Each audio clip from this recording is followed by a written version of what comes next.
Let's review the Septuagint, Old Testament with the Apocrypha. This is a huge paperback. You can get it in hardcover. And this is the width, thickness.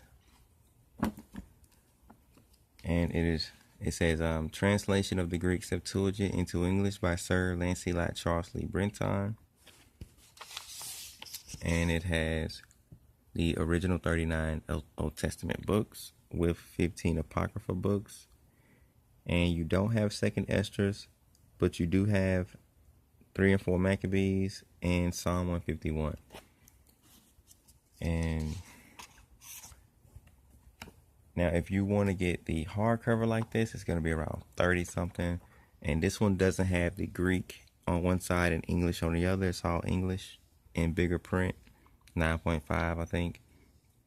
Now if you get the one with the Greek on one side and English on the other, it's going to be like 6 point something print. And you're going to have to lean in kind of close to see it. They're both good to have though. This one was around $11.49 on lulu.com. And I caught them at a time where they paid for the shipping. So maybe you can catch them when they're doing a deal too. All right, so this one was published in 1851.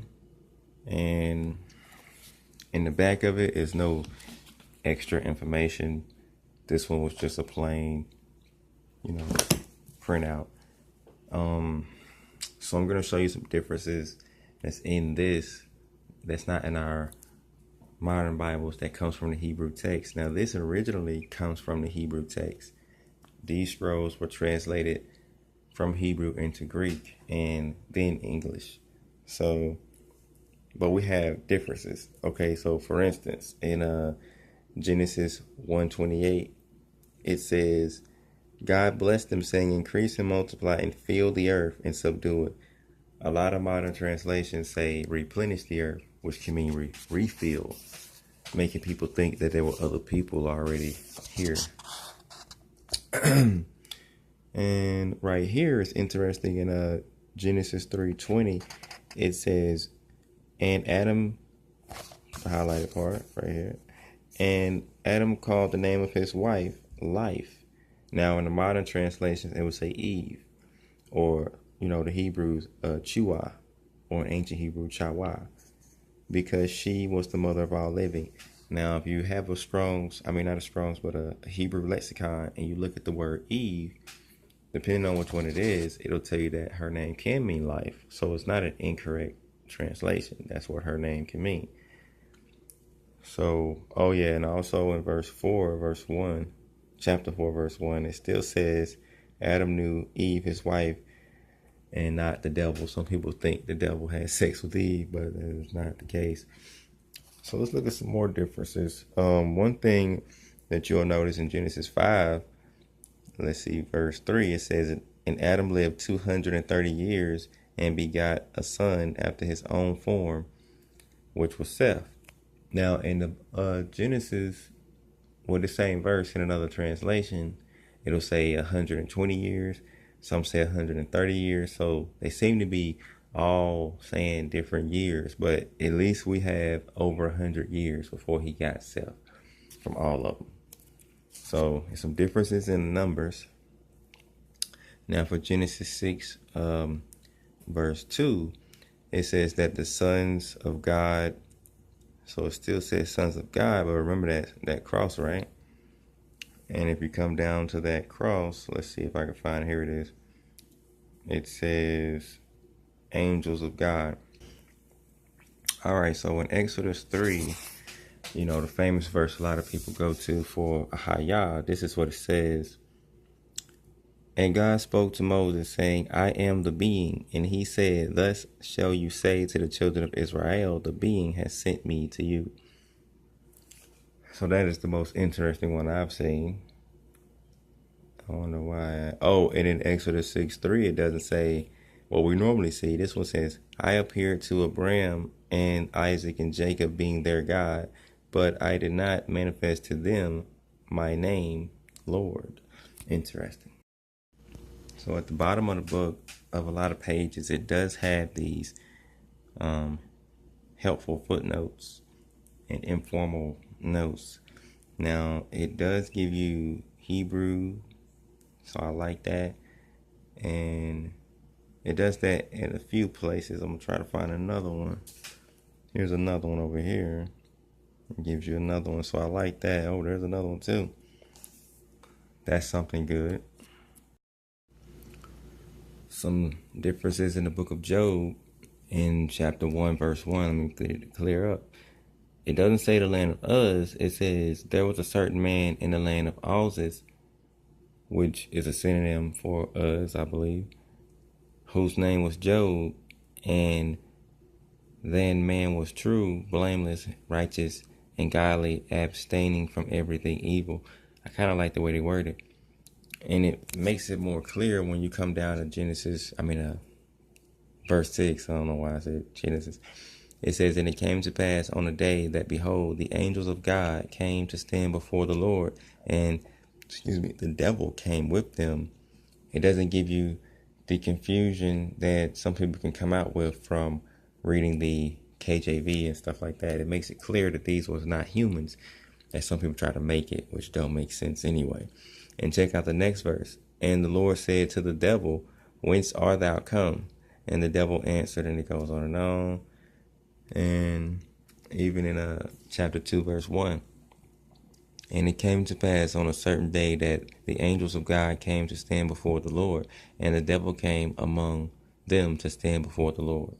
And once again, the Lord spoke to the devil, and if you notice, the Lord didn't speak to anybody else but the devil in these scriptures. He didn't speak to any of those angels of God, or if you look at the modern translations that say sons of God, he didn't speak to them. He only spoke to the devil. Okay, so in Job 42:17, we have a whole lot more information than what we normally see from our modern Bibles. This one has a huge essay of information that we don't normally see. It says, well, real quick, I'll go to verse 16. At the last part, it says, he lived were 240. So this one says he lived 240 years around that time. That the King James probably won't say that, but I don't think this number is accurate based off all the information. Remember, the numbers are off sometimes. And then it says in 17, and Job died an old man and full of days, and it is written that he will rise again with whom those, I said it backwards, with those whom the Lord raises up. And it goes on and on to more information. It also explains that he lived on the borders of Idumea, which is Edom, in Arabia. And his name before was Jobab. He had an Arabian wife. His son's name was Enon. And he himself was the son of Zeri, one of the sons of Esau. So he was an Edomite. And he was the fifth from Abraham. And it gives you extra information, and it also says he was the king, and you can find all this information out from doing a study on Job. So we have a bonus psalm in this one. We have Psalm 151, which is 7 verses, and the Sefer has this one also, and this one is by David, looks like. Yeah, it says this psalm is a genuine one of David, and that's additional. I just found out something in Proverbs 30 and 31.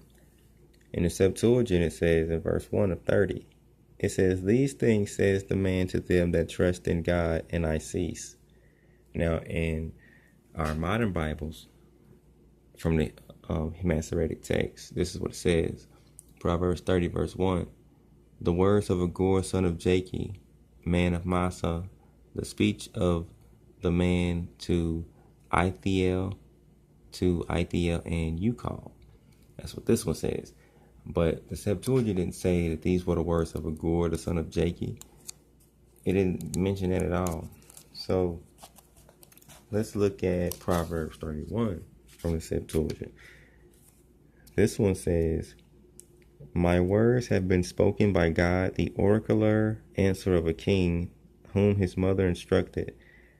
And if y'all are familiar with Proverbs 31, verse 1 in the regular Bibles or other Bibles, it says, the words of Lemuel, king of Massa, with which his mother admonished him.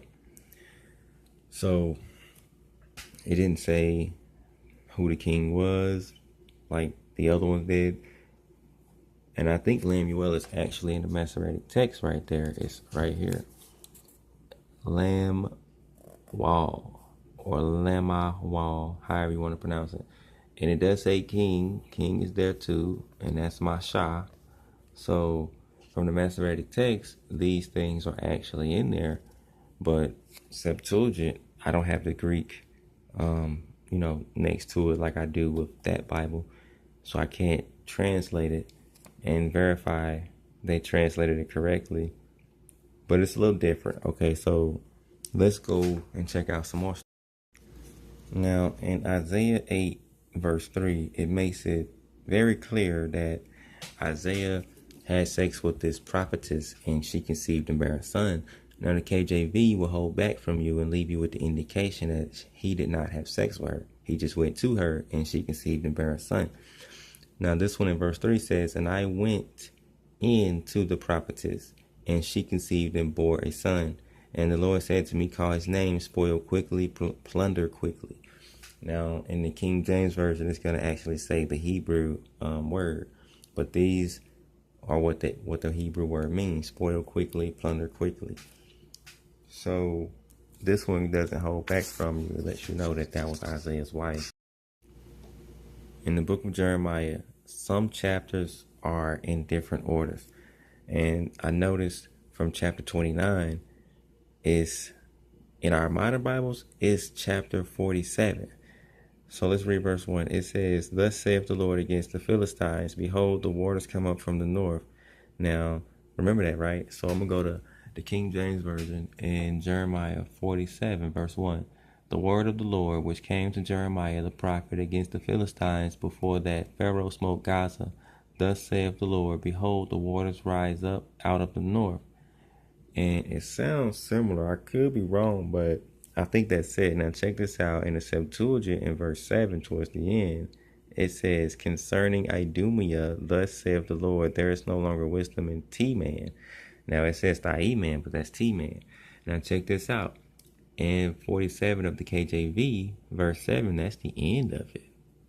So I don't know how they did this, but somehow they connected this with 29 about Edom, concerning Edom. Now look at where this is. I'm going to show you where I found that at. Concerning Edom is all the way over here in chapter 49 of the KJV, right here in verse 7. And let's look at verse 1, because this is not about the Philistines. It says, concerning the Ammonites, unless the Ammonites are the Philistines. And then it says, thus saith the Lord, have Israel no sons? Have he no heirs? So this is clearly different. Sorry, my camera. And then if you come down to verse 7, it says, concerning Edom, thus saith the Lord of hosts, is wisdom no more in T-man. So that is the same verse that they connected with chapter 29. That is, I don't know how they did this. I don't, but that's how it is in here. Now, I'm going to show you chapter 30, and the Septuagint, verse 1, it says, concerning the sons of Ammon, thus saith the Lord, are there no sons in Israel? That's what we just read right here. In the King James, chapter 49, verse 1, concerning Ammon, that's that. And in verse 23 of this one, it says, concerning Damascus. Now, where can I find, here we go, concerning Damascus. It is still in verse 23 of that one, concerning Damascus. So let's look at chapter 31 of the Septuagint, which it says concerning Moab. And this, in the KJV, that chapter is 48. Against Moab, thus saith the Lord of hosts, the God of Israel, woe to Nebo, for it is spoiled. Now let's read a little more. It says, woe to Nibu, or Nabau, for it is perished. That's the same chapter. Now, where is Jeremiah 31 at then? So if you want to find Jeremiah 31 with the prophecy for Israel, you got to go to chapter 38 in the Septuagint. and it's in verse 31. Behold, the days come, saith the Lord, when I will make a new covenant with the house of Israel and with the house of Judah. And that's what we're familiar with. I don't know how much of this order has been changed, but I just found out more of it, and praise to the Most High. I don't know how they did this, but anyway, let's find out some more. All right, I gotta wrap this up. So in Lamentations 2, I like this. You can tell it was written from the original Hebrew. They have numbered the verses in Hebrew. For verse 1, it says Aleph. Verse 2, Beth. 3, Gimel, Dalet. And it goes all the way down to the 22nd. It stops at Lament. And this, oh no, it does. It comes all the way down to Tal, right? It's 22 verses. And it does this all the way through. It's doing that again in the third chapter. Chapter, sorry.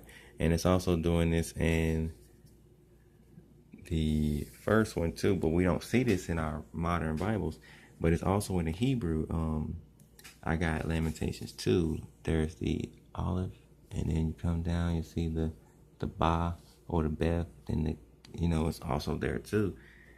And it's interesting. So let me move on real quick. They did that all the way to chapter 4. They didn't do it in chapter 5, to my knowledge. Okay, real quick, I got a little bit of time. In Daniel 4 and verse 15, it says, the Holy Spirit of God is in you, talking about Daniel. And it says this over and over and over. In another part, it says that the Spirit of God is in you in 14 of chapter 5. Okay, my battery is dying, so I got to wrap this up. Okay, so in Esther chapter 10, we don't have just 3 verses. Well, we do, but we have a whole lot more information. So in verse 3, this is where 3 starts. We get a whole lot more information. We see that God is mentioned, and we have a whole lot more information. There's God again, God again, God again. God is mentioned a lot after that. And we also have people mentioned like Ptolemaeus and Cleopatra, giving us a further timeline of when this happened, so we could trace it back even better. And so we got a lot of extra information for Esther 10:3. A lot of them. I couldn't read it. I don't have time, but